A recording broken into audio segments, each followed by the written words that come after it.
গ্রামে থাকতো রহমান নামের এক গরিব রাখাল। প্রতিদিন সকালে সে তার কয়েকটা ছাগল নিয়ে মাঠে যেত। রোদ, বৃষ্টি, ঝড় সবকিছু সহ্য করেই সে কাজ করত।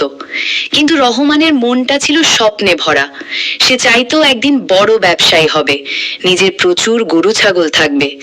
একদিন মাঠে রাখাল ছাগল চড়াচ্ছিল, হঠাৎ রাস্তার পাশে এক ব্যাগ দেখতে পেল। ব্যাগ খুলে দেখে ভেতরে অনেক টাকা। রহমান প্রথমে খুশি হয়ে গেল, কিন্তু কিছুক্ষণ পর তার মনে হলো এটা তো আমার না। সে সিদ্ধান্ত নিল টাকাটা গ্রামের চেয়ারম্যানের কাছে জমা দেবে। যেই ভাবা সেই কাজ। রহমান তৎক্ষণে গ্রামের চেয়ারম্যানের বাড়ি দিকে রওনা দিল। চেয়ারম্যান সাহেব, আমি রাস্তার পাশে এই ব্যাগটি কুড়িয়ে পেয়েছি।